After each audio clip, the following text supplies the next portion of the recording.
Does it bite? The question hung in the air as Meave the cephalid escaped during the crucial council meeting. Instead of attacking, the creature approached the Brantalian delegates with luminous communication patterns. The hall watched in stunned silence as predator and stranger connected through light, demonstrating the very understanding Lena had fought for, proving connection could transcend biological differences and fear. The gleaming corridors of the Terrestrial Lifeform Safety Division headquarters on Veraxis Prime hummed with the steady drone of work. 6 months had passed since the Galactic Cooperative Summit incident, and the new division had settled into its role with the kind of bureaucratic efficiency that only a multi-species regulatory body could achieve. Holographic warning signs flickered at intervals along the walls, each bearing the same message in 27 different languages. Does it bite? Ask first. Approach second. Dr. Lena Corvin paused before one such sign, her reflection distorted in its shimmering surface. As head of the division's cultural compliance team, she had personally approved the wording of that particular slogan. It was concise, universal, and addressed the primary concern of nearly every sentient species in the cooperative when encountering unfamiliar life forms. Still, sometimes in quiet moments like this, she wondered if they'd reduced interspecies relations to something absurdly simplistic. Checking your handiwork again. Dr. Corvin? The voice belonged to her assistant, Trell, a lanky Marovan, whose translucent skin revealed the complex network of violet veins beneath. The Paxian ambassador just sent another revision request for the handling protocols. Apparently, they take offense at being asked if they bite before formal introductions. Lena sighed, tucking a strand of her dark hair behind her ear. Forward it to cultural sensitivity. Tell them we need linguistic alternatives that convey the same caution without implying predatory intent. Of course. Trell's skin flushed a deeper shade of blue. Amusement. Lena had learned. Though I'm beginning to think we could save everyone time by just issuing universal muzzles at customs. That's not remotely funny, Lena replied, though she fought back a smile. Gallows humor had become their team's specialty since the division's formation. Any word from the Karathi delegation? They were supposed to submit their xenofauna handling forms 2 cycles ago. Trell's expression shifted, the blue draining from his features. That's actually why I came to find you. We have a situation. The word situation had become Lena's least favorite in the Galactic Standard Lexicon. In her experience, it invariably preceded some diplomatic catastrophe involving teeth, claws, or toxic secretions. Define situation, she said, already reaching for her emergency kit, a sleek silver case containing everything from universal tranquilizers to specialized containment fields. The Karathi ambassador's pet cephalid has escaped. Trell's words came out in a rush. During the routine security scan, the ambassador is threatening to withdraw from treaty negotiations if it's harmed. Central Command has quarantined 3 levels and is demanding immediate intervention from your team. Lena closed her eyes briefly. Perfect. 6 months of careful protocol development, endless seminars on safe interspecies contact, and now they had a 6-tentacled predator loose in the most secure diplomatic facility in the quadrant. Assemble the response team. Alert Lieutenant Morrow. We'll need security backup. And get me everything we have on Karathi cephalids, dietary preferences, hunting patterns, threat assessment. Already done, Trell said, extending a data pad. But there's another complication. Dr. Shtak of the Zerkith Science Directorate is using this as justification to push the Council for his complete ban on Earth origin species research. He's calling an emergency hearing. Of course he was. Shtak had been lobbying against terrestrial lifeform integration since the summit incident, as if Earth's biodiversity was somehow uniquely dangerous in a galaxy where the Tresan viper locusts existed. One crisis at a time, Lena said, scanning the information on the pad. The cephalid first, Shatak's political maneuvering second. The data scrolling across her screen was not encouraging. Karathi cephalids, carnivorous aquatic adapted predators, 6 prehensile tentacles, highly intelligent, capable of limited color change camouflage. Primary hunting method, ambush. Toxicity rating, moderate to severe. And somewhere in this pristine facility of polished surfaces and crucial diplomatic missions, this creature was loose. Does it bite? The irony of their ubiquitous slogan wasn't lost on her. In this case, the answer was an emphatic yes. "Let's move," she told Trell, straightening her uniform jacket. "And put out a general alert. If anyone sees a purplish-blue tentacle slithering under a door, for the love of all inhabited worlds, don't try to pet it." As they hurried toward the emergency response center, Lena couldn't shake the sinking feeling that the fate of Earth's standing in the Galactic Cooperative might now rest on her ability to capture one escaped alien pet without turning the headquarters into a scene of chaos. Again. The response center buzzed with controlled panic when Lena arrived. Screens displayed various sections of the facility. Security personnel moved with practiced efficiency. And at the center of it all stood First Lieutenant Morrow, barking orders with military precision. Morrow was a rarity in the diplomatic corps, a veteran of the Outer Rim conflicts, who had transitioned to security operations after the peace accords. His imposing physique, tall even by human standards, with broad shoulders and the kind of facial scars that suggested intimate encounters with things that definitely bit, commanded respect from even the most dismissive alien delegates. He turned as Lena approached, his expression carefully neutral.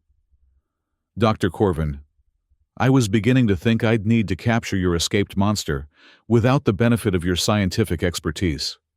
"It's not a monster, Lieutenant," Lena corrected automatically. "It's a domesticated cephalid, an important cultural companion species for the Karathi. And technically, it's not escaped so much as temporarily unsupervised. It has 6 tentacles and venomous spines. Doctor, it shredded 2 security screens and sprayed ink at my officers. What would you call it?"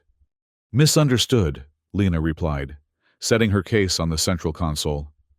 "And frightened. Our scanning procedures likely triggered its defensive instincts. Have you located the ambassador?" "Quarantined in the diplomatic suite, threatening to sever relations with 17 worlds if her precious Meave isn't returned unharmed." Morrow gestured to a screen, showing a tall, elegant figure pacing in obvious distress. The Karathi were humanoid in general appearance, though their iridescent scaled skin and gill-like respiratory structures marked their aquatic evolutionary origins. "Her name is Princess Maeva, not the ambassador," Lena corrected. "Karathi social structures are hierarchical, and proper titles matter, especially when we're discussing her cultural companion." "Fine. Princess Maeva's deadly pet is loose in a facility containing representatives from 200 worlds, many of whom would consider its presence a direct violation of at least 12 different sanitation and safety protocols." Morrow pulled up a facility schematic. "It was last seen entering the ventilation system on level 7. I've sealed off all major junctions, but these creatures are remarkably flexible." Lena studied the schematic, her mind racing through the possibilities. "It won't stay in the vents. Cephalids are semi-aquatic and need moisture. It will be seeking water." "The hydroponics garden on level 9, Trell suggested. "Or the aquatic delegation's habitat chambers on level 4. "Both too obvious," Lena murmured. "Security would have those areas under immediate surveillance." "No, it would go somewhere less monitored but still with water access." Her finger traced along the schematic. "The maintenance tunnels behind the Senate archives. There's a coolant system that runs through there, creating condensation, damp, dark, plenty of hiding places." Morrow looked skeptical. "You're suggesting this animal is capable of strategic thinking?" "I'm suggesting it's a highly evolved predator with problem-solving abilities and survival instincts," Lena replied. And right now, its primary goal will be finding a secure location away from perceived threats.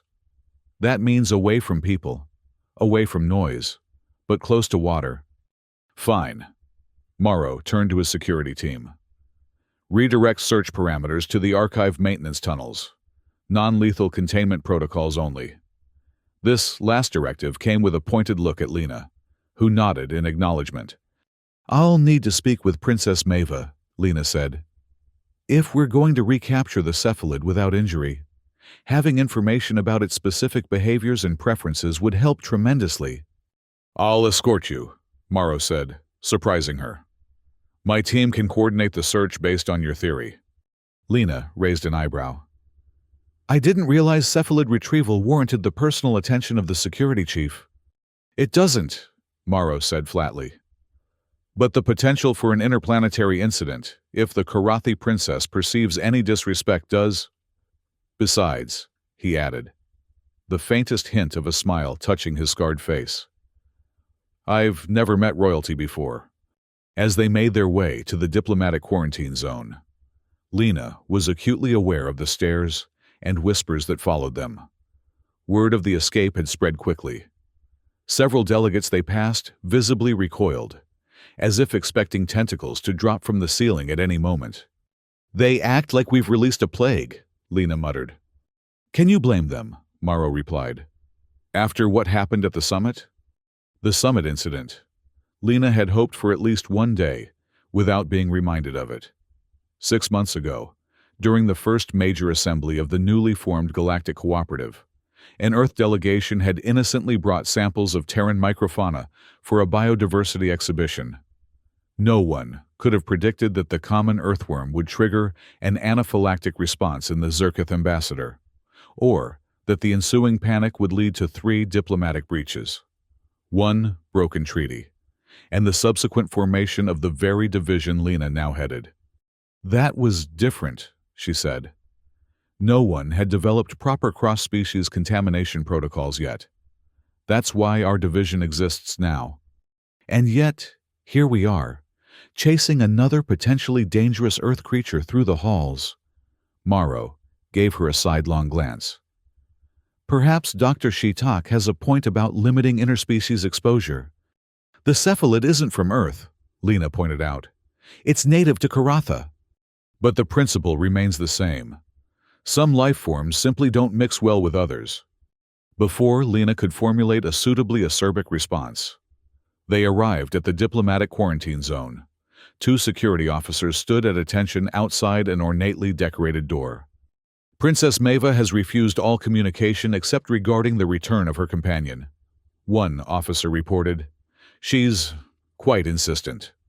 As if to emphasize this point, a crash sounded from within the suite, followed by a stream of what Lena recognized as Karathi expletives. She winced. Her translator implant rendered them with perfect clarity, and the princess's vocabulary was impressively colorful. "Let me handle this," Lena said, straightening her jacket. She pressed the communication panel. "Princess Maeva, this is Dr. Lena Corvin, head of the Cultural Compliance Team.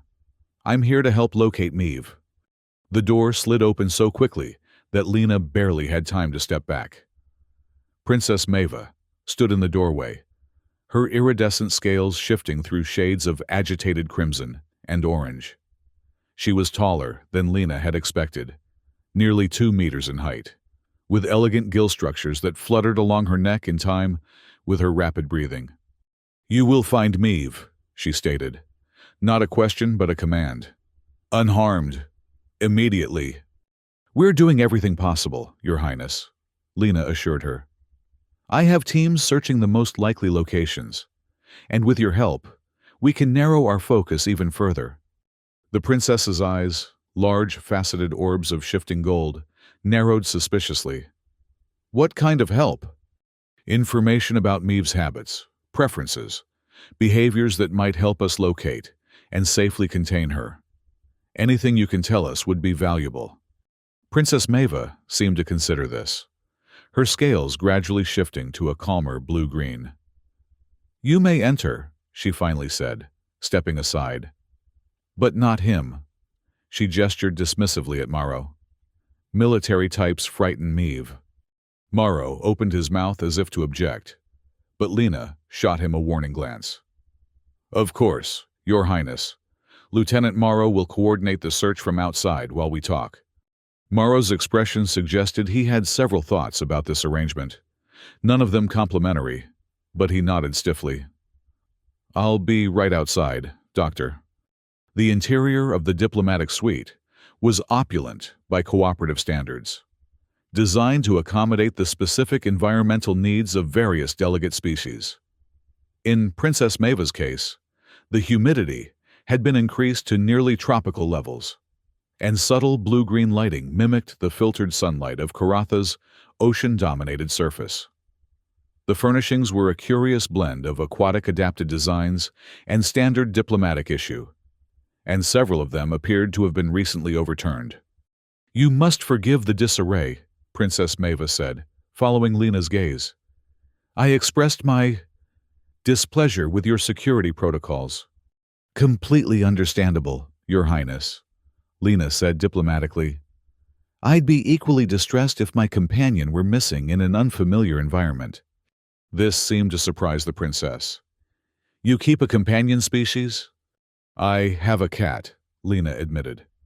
Though he's back on Earth with my sister while I'm stationed here. Cat, the princess repeated, the word sounding strange in her accented standard. Small, furry predator? With retractable claws and independent disposition. That's right, Lena smiled, sensing an opportunity to build rapport. His name is Archimedes. Fascinating. Our species are not so different then, despite appearances. Princess Maeva gestured to a seating area that had escaped her earlier wrath. We both value the companionship of intelligent predators. As they sat, Lena noted the subtle shift in the princess's demeanor, from imperious diplomat to worried pet owner. It was a universal constant.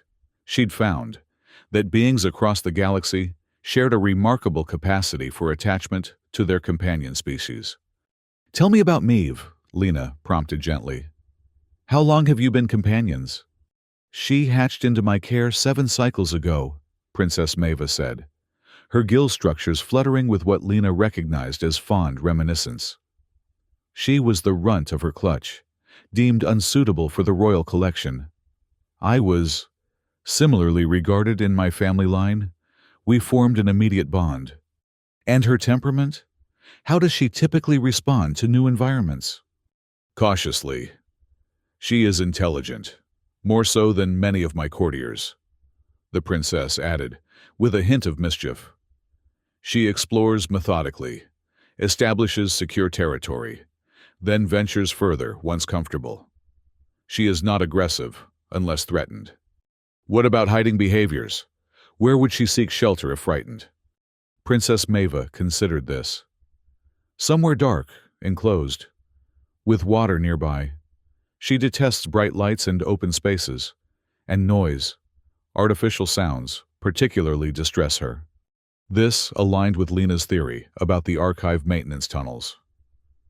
What about food preferences? If we wanted to lure her out, fresh crustaceans are her favorite, though she will accept certain fish varieties. She can sense blood in water from remarkable distances. The princess leaned forward, her eyes suddenly intense. But she is not simply hunting for food now. She is seeking me. Our bond is significant. In Karathi culture, the connection between noble and companion is not merely sentimental. It is biochemical. Lena's scientific curiosity piqued. Biochemical? We share compatible pheromones. She can track me across great distances. If you were to use something bearing my scent. Princess Maeva removed an ornate bracelet from her wrist. The metal gleamed wetly, coated in a thin film of the mucus-like substance that kept Karathi scales hydrated. This might help. Lena accepted the bracelet carefully. This could be extremely valuable. Thank you. She placed it in a specimen container from her kit. Is there anything else you can tell me about Meave that might help us find her safely? The princess's scales dimmed slightly. She was injured as a hatchling. Her dorsal tentacle bears a distinctive scar and is more sensitive than the others. If you must restrain her, avoid grasping there. And she hesitated. She responds to music, specifically harmonic resonances in the lower frequency range. It soothes her. Lena made note of these details. Your Highness, I promise we'll do everything possible to return Meve to you safely. See that you do, Dr. Corvin. The princess's tone returned to its earlier imperial firmness. The treaty negotiations hinge on more than you might realize. My companion's safe return is not merely a personal matter. It is a test of the cooperative's commitment to respecting Karathi cultural values. As Lena exited the diplomatic suite, she found Morrow waiting exactly where she'd left him, his posture rigid with military precision. Well, he asked, did Her Royal Highness deign to provide useful information, or just more threats? Both. Actually, Lena replied, holding up the specimen container with the princess's bracelet. And a potential tracking aid. Apparently, Karathi companions share biochemical markers with their owners. This might help us locate the cephalid more efficiently than scanning the entire maintenance section. Marrow's eyebrows rose slightly, the closest he ever came to expressing surprise. Efficient would be good.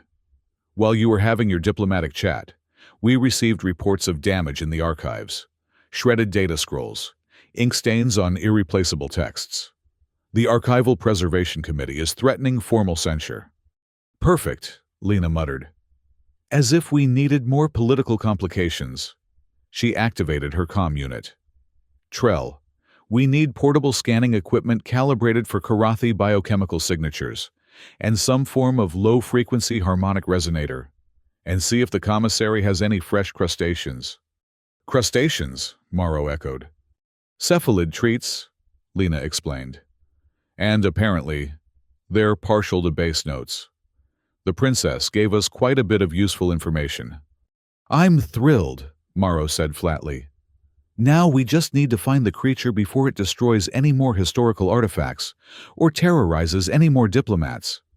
As if on cue, Lena's comm unit chimed with an incoming alert. Trell's voice came through, tense and hurried. Dr. Corvin, we have another sighting. Level 8, Section C, moving toward the Xenobiology Research Wing. Lena and Morrow exchanged alarmed glances. The research wing housed some of the most sensitive and potentially dangerous biological samples in the facility. Seal all laboratory entrances, Morrow ordered into his own comm. Full containment protocols. No one enters or exits until we secure the creature. On our way, Lena added, already moving toward the nearest transport tube. And Trell, alert Dr. Shtak. His lab is in that section, and he should be warned. Dr. Shtak is already aware, Trell replied, his tone suggesting this wasn't necessarily a positive development. In fact, he's calling an emergency session of the Safety Council. He's citing this incident as definitive proof that his proposed ban on companion species should be implemented immediately. Of course he is, Lena said, suppressing a groan as she and Morrow stepped into the transport tube. Politics never sleeps, even when there's a crisis. Especially when there's a crisis, Morrow corrected. Nothing motivates policy change like a good panic. As the transport tube whisked them toward Level 8, Lena couldn't help but feel the weight of what was at stake. This wasn't just about recovering one escaped pet anymore. It was about the fundamental question of whether different species, with their diverse biologies, ecologies, and cultural practices, could truly coexist in the shared spaces of the galactic cooperative. Whether fear would dictate their protocols, or whether understanding could prevail. And somehow, the answer currently hinged on their ability to catch a six-tentacled cephalid without anyone getting bitten in the process. The Xenobiology Research Wing was in a state of controlled chaos when they arrived. Scientists and research assistants had been evacuated from their laboratories, many clutching datapads and precious samples they'd refused to leave behind. Security personnel maintained a perimeter, while environmental systems technicians worked to isolate the wing's ventilation from the rest of the facility. Trell met them at the security checkpoint, his translucent skin pulsing with stress-induced color fluctuations. "We have it partially contained," he reported, handing Lena the equipment she'd requested. It entered through a maintenance duct and triggered the motion sensors in Laboratory 12. "That's Shatak's lab," Lena noted. "Ironic." "What's in there?" Morrow asked, checking the charge on his containment field projector. "Primarily aquatic specimen analysis," Trell replied. "Various water samples from newly surveyed worlds. Some preserved marine organisms. Nothing especially dangerous." "Unless you're a data scroll," Morrow muttered. "Any visual confirmation?" Brief glimpse on the security feed before it disabled the camera. Trell activated his datapad, showing them a blurry image of purplish-blue tentacles disappearing behind a storage unit. "It's definitely our target." "At least we know exactly where it is now," Lena said, calibrating the biochemical scanner with the princess's bracelet sample. "Let's proceed carefully. Remember, this isn't just any escaped animal. It's a culturally significant companion with diplomatic implications. It's also venomous, intelligent, and apparently capable of destroying surveillance equipment," Morrow pointed out. "So perhaps we could focus on the dangerous predator aspect until it's safely contained?" Lena ignored him, focusing instead on the scanner readings. "I'm getting a faint signature match. The princess was right. Their biochemical markers are linked." She pointed down the corridor. "This way."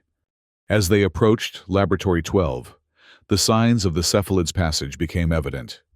A trail of iridescent blue-black ink spattered the gleaming floor at intervals, and the access panel beside the laboratory door bore scratch marks from what Lena presumed were the creature's hooks, the small, sharp protrusions that Karathi cephalids use to grip surfaces when climbing.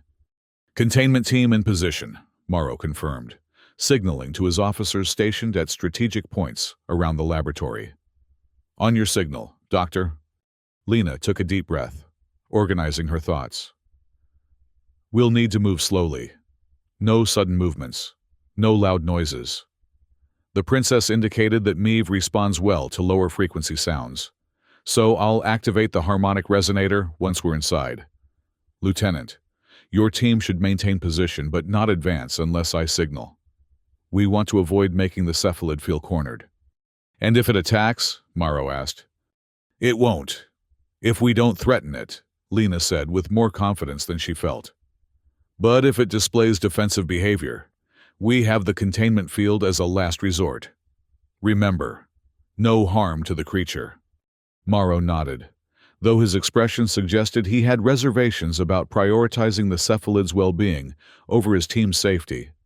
Still, he issued the necessary orders to his officers. Lena activated the laboratory door, which slid open with a soft hiss. Inside, the normally pristine research space was in disarray. Several workstations had been overturned, and specimen containers lay broken on the floor, their contents forming small puddles. The overhead lights had been dimmed to emergency levels, casting the laboratory in an eerie blue glow. "Meave?" Lena called softly, activating the harmonic resonator. A low, pulsing tone filled the air, not quite audible, but felt as a gentle vibration. "We're not here to hurt you. We're going to take you back to Princess Maeva." The biochemical scanner in her hand pulsed more strongly now, indicating they were close. Lena followed the signal toward a large analysis unit in the far corner of the laboratory, where the shadows were deepest. A soft rustling sound came from behind the unit, followed by a curious clicking noise that Lena recognized from her xenobiology studies as a cephalid's communication mechanism.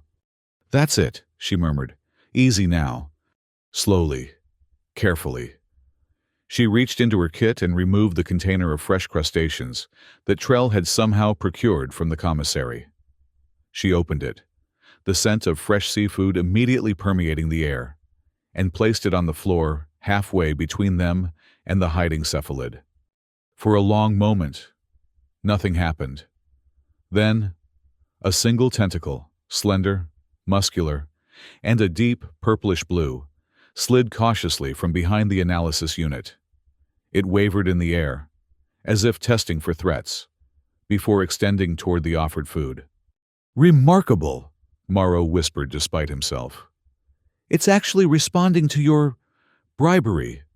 "Food reinforcement," Lena corrected automatically, not taking her eyes off the emerging tentacle. "A universal language across species." A second tentacle appeared, then a third. They moved with hypnotic grace, undulating through the air before converging on the container of crustaceans. Then, finally, the cephalid's main body emerged, a compact, muscular form about the size of a small earth dog, with bioluminescent spots pulsing along its skin in patterns that Lena suspected were expressions of emotion. "There you are," she said softly. "Meave, isn't it? Your companion is very worried about you." At the sound of Lena's voice, the cephalid paused in its feeding, its tentacles freezing in position. Its large, complex eyes, multifaceted organs capable of perceiving a wider light spectrum than human vision, focused on her with unmistakable intelligence. Lena remained perfectly still, maintaining the harmonic resonator's soothing pulse. "It's all right," she continued in the same gentle tone. "No one's going to hurt you. We just want to take you home." The cephalid made another series of clicking sounds, its skin patterns shifting rapidly. Then, to Lena's amazement, it resumed eating, though it kept two tentacles raised in what appeared to be a watchful posture. "It's actually quite beautiful," Morrow admitted quietly, standing a few paces behind Lena. "In a terrifying, alien way. Most life forms are, once you get past the initial fear response," Lena replied. Now came the tricky part, actually containing the creature for transport. She couldn't risk frightening it again after making such progress. Slowly, she reached into her kit and removed a specialized transport container, a transparent, climate-controlled unit designed specifically for aquatic species. She set it on the floor and opened it, revealing the moistened environment inside. "Look, Meave," she said, maintaining her calm tone. "A much more comfortable place than behind these machines. Wouldn't you prefer this?" The cephalid paused again, its attention shifting between the remaining food and the offered container. For a moment, Lena thought it might retreat. But then, something unexpected happened. The creature emitted a series of rapid clicks and flashed a pattern of lights across its skin that Lena had never seen documented in any xenobiology text. It was communicating, not in fear or aggression, but in what appeared to be curiosity. And then, with a fluidity that belied its complex anatomy, the cephalid gathered the remaining crustaceans, with two tentacles, and propelled itself directly into the transport container. Lena blinked in surprise. "Well, that was cooperative." "Don't just stand there," Morrow hissed. "Close it before it changes its mind." Carefully, Lena secured the container's lid, making sure the ventilation and moisture systems were functioning properly. The cephalid seemed remarkably calm inside, continuing to eat while exploring its new temporary habitat. "Containment successful," Lena reported into her comm. "Target secured without incident. Preparing for transport to diplomatic quarantine." A collective sigh of relief seemed to echo through the comm channel. Trell's voice came through, bright with excitement. "Excellent work, Doctor. Princess Maeva has been informed and is, well, slightly less threatening than before." "We'll bring Meave directly to her," Lena said, lifting the container carefully. The cephalid inside shifted, its tentacles pressing against the transparent walls as it studied her. Those intelligent eyes seemed to hold a question, and Lena found herself wondering what the creature made of this strange human who had lured it with food and vibrations. "Mission accomplished," Morrow said, already organizing his team for the escort back to the diplomatic level. Though I suspect the political fallout is just beginning. He was right, of course. As they made their way back toward the transport tube, Lena's comm unit chimed with a priority message. The display showed an official Cooperative Council notification. Emergency session convened. Agenda: Interspecies Safety Protocols Review. Primary petitioner: Dr. Stock, Zerketh Science Directorate. Perfect timing, Lena muttered. Nothing like a dramatic council showdown to cap off a successful retrieval operation. You knew this was coming, Morrow said as they entered the transport tube, the contained cephalid between them.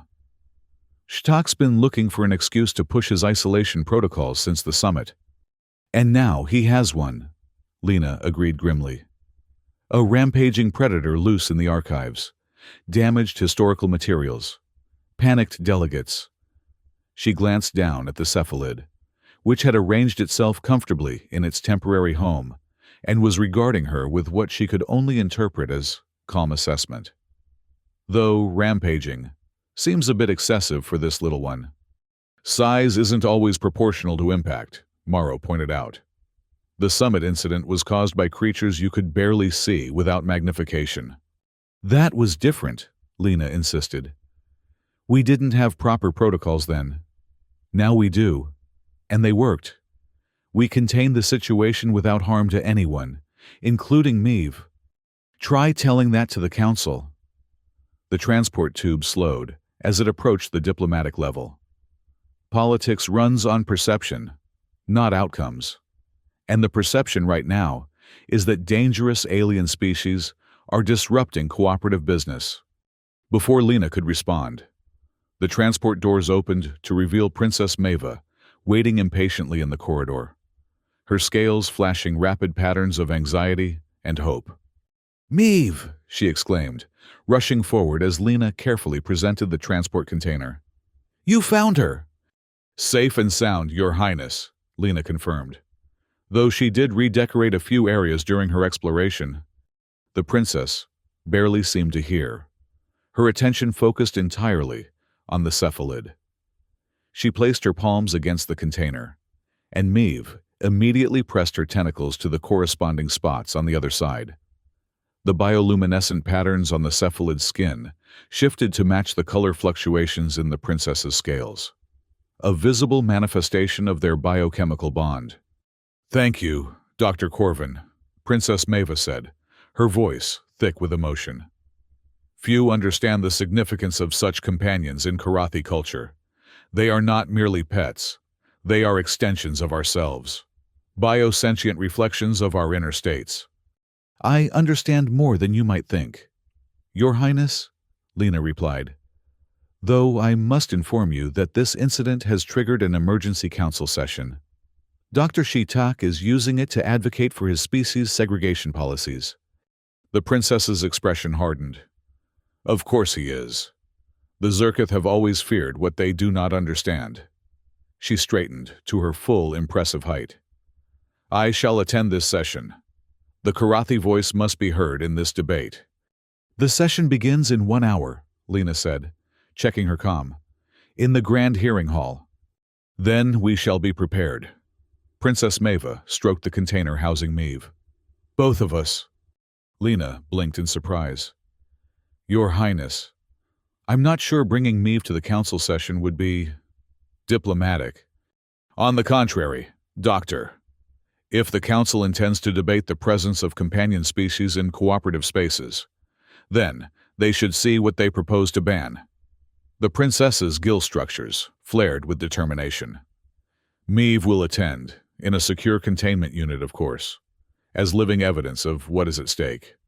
Morrow, who had maintained a respectful distance during this exchange, shot Lena a look that clearly said, "This is a terrible idea." Lena silently agreed. But diplomacy required a more nuanced approach. "Perhaps we could discuss alternative ways to make your point. Your Highness, the council members are already on edge after today's events. Precisely why they must confront their fears directly," Princess Maeva insisted. "Fear thrives in abstraction. Dr. Corvin, It withers in the face of direct experience. It was a compelling argument. Lena had to admit, even if the practical implications made her stomach clench with anxiety. Before she could formulate a diplomatic counterproposal, her comm unit chimed again. A direct message from the division director, instructing all senior staff to report to pre-council briefing immediately. "I must attend a briefing before the session," Lena explained. "Lieutenant Morrow can escort you to your quarters to prepare, and then to the hearing hall when it's time." Morrow's expression suggested he'd rather escort a Tresan Viper locust swarm, but he nodded professionally. "Of course. This way, Your Highness." As they departed, Princess Maeva, still cooing softly to her contained companion. Lena couldn't shake the feeling that the upcoming council session would be even more chaotic than the cephalid's brief adventure through the facility. Politics, she reflected, was often more unpredictable than any alien predator.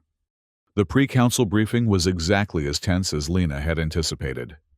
The division director, a severe Altarian whose multiple eye stalks seemed perpetually narrowed in disapproval, paced the conference room as various department heads delivered status reports on the incident. "Property damage assessment is still ongoing," the archival preservation chief reported, their voice modulator vibrating with distress. 17 historical texts suffered ink contamination, 3 data scroll casings were compromised, and the environmental regulation system in Section C7 will require complete recalibration. "Security protocols functioned as designed," Morrow added, having joined the briefing after escorting Princess Maeva to her quarters. Containment measures were implemented within standard response parameters. No personnel injuries reported. And yet, the director interjected, eye stalks swiveling toward Lena. "A dangerous predatory life form was loose in our most secure facility for nearly 4 hours. Explain how this aligns with your division's primary mandate, Dr. Corvin." Lena straightened in her chair. "The incident resulted from a procedural gap in companion species scanning protocols, not a failure of our safety framework. The cephalid reacted defensively to standard scanning procedures, which weren't calibrated for its specific neurological patterns. We've already identified the necessary adjustments to prevent similar occurrences." "Adjustments," echoed Dr. Stock, who had somehow secured an invitation to the briefing, despite not being part of the division leadership. The Zerkith scientist's gray, membranous skin pulled tight across his narrow face as he spoke. "Always adjustments, adaptations, accommodations. Never the obvious solution." "And what solution would that be, Dr. Shatak?" Lena asked, though she knew perfectly well what was coming. "Complete separation of biospheres," he replied without hesitation. "No companion species in cooperative common spaces. No cross-species exhibition without triple redundant containment protocols. No unnecessary biological interaction." His large, compound eyes fixed on Lena. "The summit incident should have taught us this lesson. Today merely reinforces it. That approach would undermine the fundamental principle of the cooperative," Lena countered. "Shared knowledge, shared spaces, shared experiences across diverse biological and cultural frameworks." "A noble sentiment," Stock said dismissively, "but one that ignores biological reality. Some species simply cannot safely coexist in proximity. No amount of cultural sensitivity training changes biochemical incompatibility." The director's eye stalks swiveled between them. "Save the philosophical debate for the council session. Our immediate concern is presenting a unified response to this incident. The safety division cannot appear divided on fundamental security principles." "Then I suggest we focus on outcomes rather than rhetoric," Lena said. "The containment protocols worked. The cephalid was recovered without injury to any party. The system functioned as designed. After significant property damage and widespread disruption," Stock pointed out, "which could have been prevented with the protocol adjustments I've already proposed," Lena insisted. "Species-specific scanning calibration, companion pre-certification, handler education requirements. More bureaucracy instead of sensible restrictions." Shtak interrupted. Typical human response. Complex solutions to simple problems. Lena felt her patience fraying. There's nothing simple about interspecies relations. Dr. Shtak. That's precisely why blanket bans are ineffective. They ignore nuance and cultural context. Enough, the director said, eye stalks rigid with finality. The council will hear both perspectives. Dr. Corvin will present the division's official position on enhanced protocols. Dr. Shtak will present his alternative view as an independent advisor. All senior staff will attend. The director's primary eye stalk fixed on Lena. And Dr. Corvin. I understand Princess Maeva intends to bring her companion to the session. She expressed that desire. Yes, Lena admitted. I attempted to dissuade her, but... Make no further attempts, the director instructed, surprising her. The princess's cultural perspective is valuable in this discussion. If the Karathi consider their companions extensions of themselves, then preventing the cephalid's attendance would constitute a diplomatic affront we cannot afford. Shtak made a sound of disgust. So we risk another incident, in the council chamber itself, for the sake of cultural sensitivity. The cephalid will be properly contained, Morrow interjected. My team has already prepared enhanced security measures for the session. See that they're adequate, the director said. This briefing is concluded. Report to the Grand Hearing Hall in 40 minutes.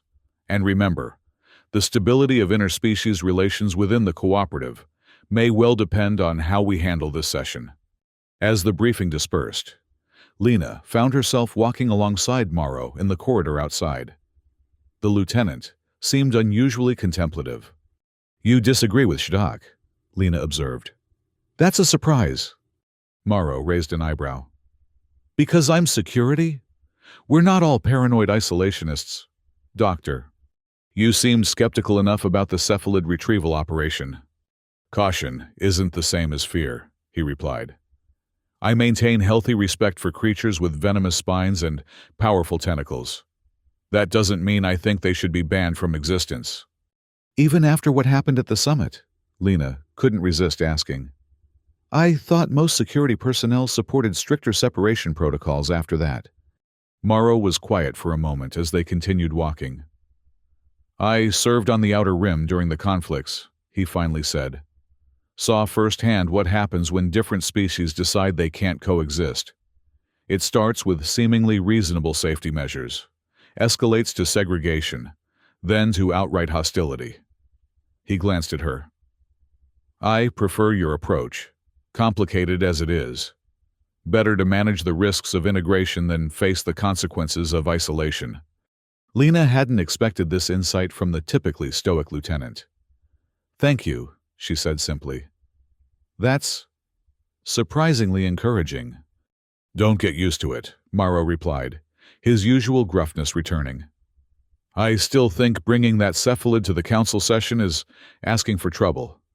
On that, Lena sighed, we are in complete agreement. The Grand Hearing Hall lived up to its name. A vast, acoustically perfected chamber designed to accommodate representatives from every member world of the Galactic Cooperative. It featured concentric rings of seating that rose in a gentle slope from the central dais. Environmental controls throughout the hall could be adjusted to suit the needs of various species. Warmer sections for cold-sensitive delegates. Higher oxygen content for those requiring it. Slightly dampened areas for those with aquatic adaptations. Today, the hall was nearly at capacity. Word of the incident and the emergency session it had triggered had spread throughout the facility, drawing attendance not just from council members but from various diplomatic staff, scientific observers, and even a few authorized media representatives from major cooperative worlds. Lena took her assigned position near the front of the hall, close to the central dais, where the director and other senior officials were already assembling. She spotted Princess Maeva entering through a side entrance, escorted by 2 security officers. As promised, Maeve accompanied her, now contained in a more elaborate transport unit that allowed the cephalid greater freedom of movement while ensuring complete security. Even from a distance, Lena could see the creature's tentacles gently undulating within the unit, its skin flashing occasional patterns that seemed synchronized with the princess's scale coloration. Dr. Shtak had positioned himself on the opposite side of the dais, surrounded by a contingent of supporters, primarily from worlds with biological systems similar to Zerkith. His gaze followed Princess Maeva and her companion with obvious disapproval. The session began with formal procedure, acknowledgments of represented worlds, statement of emergency purpose, recognition of speaking priorities. Lena barely listened to these preliminaries. Her mind focused on organizing her arguments for the enhanced protocol approach rather than Shatak's proposed restrictions. Finally, the director called the substantive portion of the session to order. We convene today to address an incident involving an uncontained companion species in secured cooperative facilities, and to evaluate proposed adjustments to our interspecies safety protocols. Dr. Shtak of the Zerkith Science Directorate has petitioned for consideration of enhanced separation measures. Dr. Corvin, representing the Terrestrial Life Form Safety Division, will present alternative protocol enhancements. The Council will hear both proposals before deliberation. The Director's eye stalks swiveled toward Shtak. Dr. Shtak, you may begin. Shtak rose and moved to the central position on the dais. His presentation was precisely what Lena had expected. A methodical, scientifically framed argument for what amounted to biological segregation. He cited incident statistics, risk assessments, and theoretical models predicting various catastrophic outcomes of continued, unregulated interspecies exposure. The evidence is clear, he concluded, compound eyes, scanning the assembled delegates. Biological incompatibility is not a cultural misunderstanding we can resolve with sensitivity training. It is a physical reality that demands physical separation. The cooperative can maintain diplomatic relations without requiring biological integration. I propose immediate implementation of companion species restrictions in all common areas, triple containment protocols for all biological research, and mandatory separation barriers in diplomatic functions. Murmurs ran through the hall as Shatak returned to his position. Lena could see that his arguments had resonated with many delegates, particularly those from worlds with delicate or highly specialized biological systems. Fear was a powerful motivator, and Shatak had expertly played to those fears. Dr. Corvin, the director announced, you may present the division's official response. Lena took a deep breath and approached the dais. As she took her position, she could see the faces of hundreds of delegates, some skeptical, some supportive, many simply uncertain. At the edge of her vision, she noticed Princess Maeva watching intently, one hand resting protectively on Maeve's containment unit. Distinguished delegates, Lena began. Today, we face a fundamental question. Can diverse biological systems coexist in shared spaces? Dr. Shatak suggests they cannot, that the only safe approach is separation and isolation. The Terrestrial Life Form Safety Division respectfully disagrees.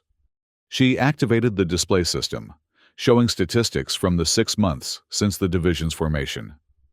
Since implementing our current protocols, we've successfully facilitated over 12,000 interspecies interactions with a safety incident rate of less than 0.03%. Even today's incident, concerning as it was, resulted in 0 injuries and full containment within established response parameters. The display shifted to show the proposed enhanced protocols. We don't deny the biological challenges of interspecies contact, but we propose addressing them through targeted solutions rather than blanket restrictions. Species-specific scanning calibration, pre-certification of companion animals, handler education requirements, and enhanced emergency response training. Lena paused, looking directly at Shtak. Dr. Shtak's approach offers the illusion of perfect safety through perfect separation, but that illusion comes at an incalculable cost. the loss of the direct experience and understanding that forms the foundation of the cooperative itself. She turned back to the wider assembly. Consider the implications of what Dr. Shtak proposes. No Karathi noble could bring their cultural companions, which are extensions of themselves in their society. No Earth diplomat could demonstrate the human-canine bond that has shaped our species for millennia. No Maravan could share the symbiotic skin-dwelling organisms that are integral to their biology and cultural practices. Lena gestured toward Princess Maeva and Meave. Today's incident occurred because our protocols weren't adequately calibrated for Karathi cephalid neurology. That's a specific problem with a specific solution. The incident was resolved without harm because our containment protocols worked as designed. That's not failure. That's a system functioning exactly as it should when confronted with an unexpected challenge. She was building momentum now, could feel the attention of the hall focused on her words. The cooperative exists to bring diverse worlds together, not just in theory, but in practice. Biological diversity is challenging. Yes. It requires careful management, appropriate precautions, and constant learning. But the alternative, biological isolation, contradicts the very purpose of our union. As Lena prepared to conclude, a commotion at the far end of the hall drew everyone's attention. A delegation was arriving late. Representatives from a previously isolationist world that had only recently begun treaty discussions with the cooperative. Their timing couldn't have been worse, disrupting the flow of the session at its most crucial moment. The delegates moved uncertainly toward their assigned seating, clearly uncomfortable with the attention they were receiving. Lena tried to regain the hall's focus, but then several things happened in rapid succession. One of the new delegates, apparently startled by something, made a sudden movement. A security officer moved to intercept. Princess Maeva rose from her seat, momentarily distracted. And in that moment of distraction, the securing mechanism on Maeve's containment unit, perhaps not properly latched after the princess's last interaction with her companion, failed. The cephalid, sensing an opportunity, slipped through the opening before anyone could react, in a fluid movement that showcased its remarkable agility. Maeve propelled itself from the containment unit and across the nearest section of seating. Tentacles extended as it sought the quickest path to open space. Gasps and shouts erupted throughout the hall.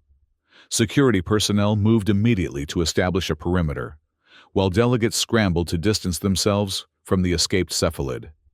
The director's eye stalks whipped in frantic circles as they tried to maintain order. "Remain calm," Morrow's voice cut through the growing chaos. "Security protocols are active. Stay in your positions." But the damage was done. The very scenario that Shtak had warned against was unfolding before the entire assembly.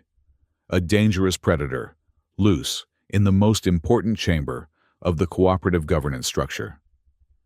Lena could see Shtak watching with an expression that mingled alarm with vindication. This incident would only strengthen his argument for separation. Princess Maeva had risen fully now, her scales flashing patterns of distress and embarrassment. "Maeve!" she called. "Return immediately!" But the cephalid was already moving with purpose, not in random panic, but in a direct line toward the central dais, specifically toward the newly arrived delegation. Lena recognized their species with a start. Brantalians, a reclusive aquatic race known for their bioluminescent communication and complex social hierarchies. They had only recently overcome centuries of isolation to consider joining the cooperative. "It's heading for the Brantalians," Lena said to Morrow, who had appeared at her side. "We need to intercept before it attacks them and confirms every fear Shtak has been stoking." Morrow finished grimly. "On it," he signaled to his team, who began converging on the cephalid's position. But Lena suddenly realized something important. The cephalid wasn't displaying hunting behavior. No inkjets, no raised spines, none of the threat displays documented in xenobiology texts. Instead, Its skin was pulsing with intricate patterns of light, not unlike those used by the Brantalians themselves. "Wait," she said, grabbing Morrow's arm. "Look at its skin patterns." Morrow paused, frowning as he observed the cephalid more closely. "It's communicating?" "I think so," Lena said, her scientific curiosity overtaking her alarm. "Cephalids use bioluminescence for complex signaling. So do Brantalians. There might be some pattern recognition happening." Indeed. The lead Brantalian delegate, a tall, slender figure with opalescent skin that rippled with its own light patterns, had stopped retreating. Instead, they were watching the approaching cephalid with what appeared to be fascination rather than fear. The hall had fallen into a tense silence, hundreds of delegates watching as the cephalid came to a stop before the Brantalian delegation. For a moment, nothing happened. Then, the cephalid's skin erupted in a dazzling display of synchronized light patterns, rhythmic pulses that seemed to flow from tentacle to tentacle, before culminating in a starburst pattern across its main body. To everyone's astonishment, the Brantalian delegate responded with their own light display, different in specific pattern, but similar in rhythm and structure. A silent conversation in light and color was unfolding before the assembled cooperative leadership. Princess Maeva had made her way to the scene now, her own scales shifting in what Lena recognized as patterns of wonder and pride. "Remarkable," she murmured as Lena approached. "Maeve is attempting cross-species communication." "Is this normal behavior for cephalids?" Lena asked quietly. "They are highly intelligent pattern recognizers," the princess replied. "But I've never seen Maeve attempt communication with a non-Karathi species before. This is unprecedented." The Brantalian delegate turned to their companions, their skin flashing in what appeared to be excitement. Then, slowly, deliberately, they extended a hand toward the cephalid. Maeve hesitated, tentacles wavering, before gently extending one to touch the offered appendage. A collective gasp went through the hall.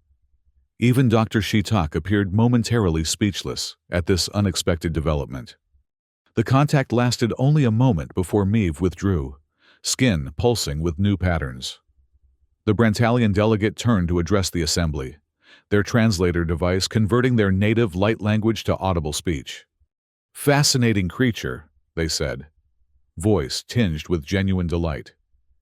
"It recognized our communication patterns and attempted to adapt its own to match. A remarkable display of cross-species intelligence." Princess Maeva stepped forward, her demeanor shifting to formal diplomatic mode despite the unorthodox circumstances.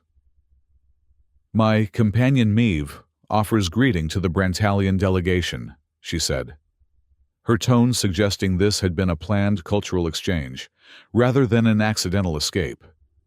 "The Karathi value the intelligence and adaptability that your people and our companions share." The Brantalian delegate's skin rippled with what Lena interpreted as pleased surprise. "We had not expected such direct cultural contact during our first council session, but it is most illuminating." Lena saw an opportunity and moved forward. "Distinguished delegates," she addressed the hall, her voice carrying in the acoustically perfect space. "What you're witnessing is precisely what the cooperative was formed to facilitate: unexpected connections across biological and cultural boundaries." She gestured to Maeve, who had now returned to Princess Maeva's side, tentacles curling contentedly around the princess's arm. "Today, we've seen both the challenges and the remarkable possibilities of interspecies interaction. Yes, there are risks, as Dr. Shitak has correctly identified, but there are also opportunities for understanding that can only come through direct experience." The director, who had been watching this unusual turn of events with all eye stalks fully extended, now moved to the central dais. "An unconventional demonstration, but perhaps an instructive one. Would the lead Brantalian delegate care to share their perspective on this incident?" The Brantalian moved to the dais, their skin still occasionally flashing with excited patterns. Our people have remained isolated for generations, fearing what we might encounter beyond our oceans. Today, we experienced both the startle of unexpected contact and the joy of unexpected understanding. If we had been separated by barriers, as some suggest, neither would have occurred. They gestured toward Meve. We see wisdom in caution, but greater wisdom in openness.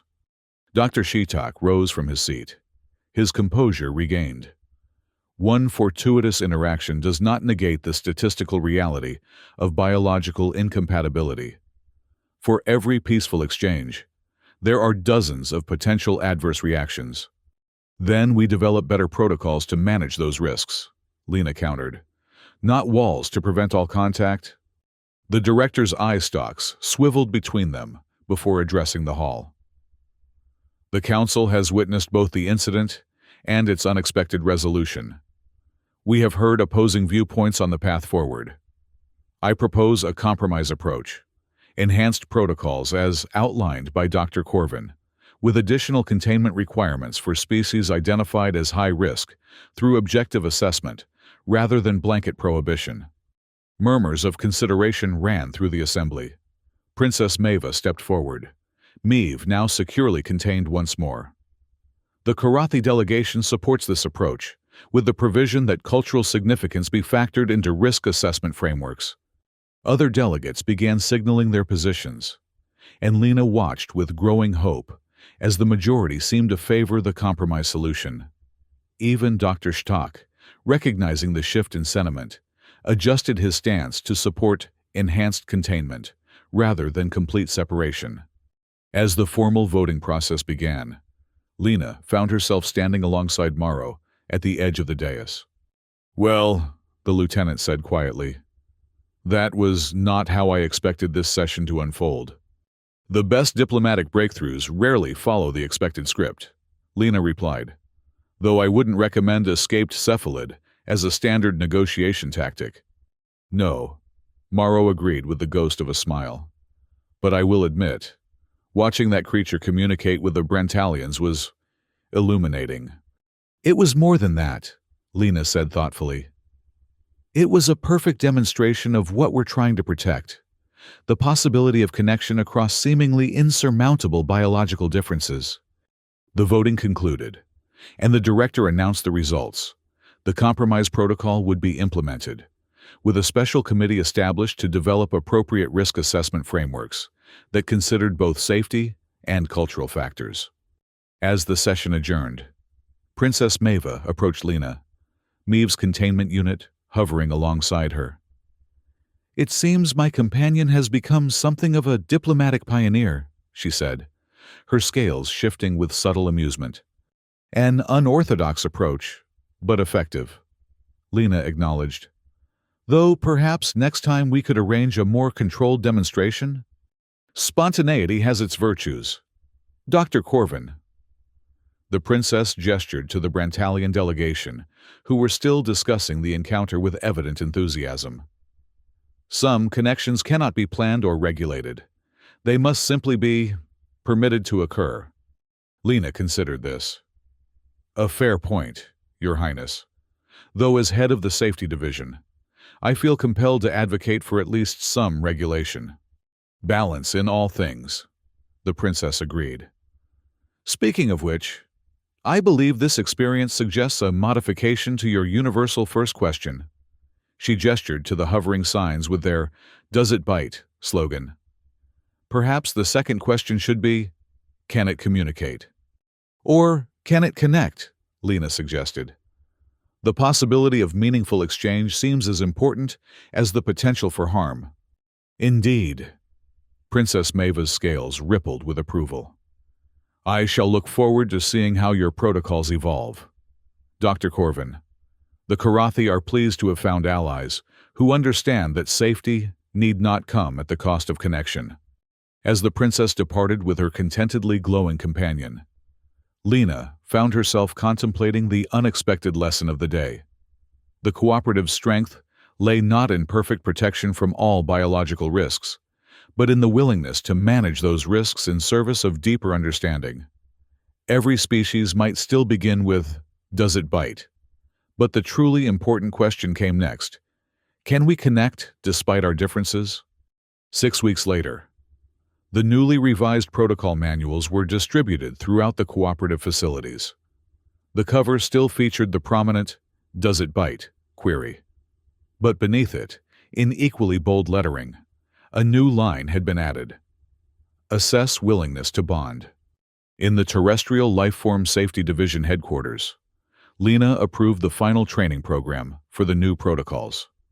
The curriculum now included not just defensive measures and containment procedures, but techniques for recognizing and facilitating positive interspecies interactions.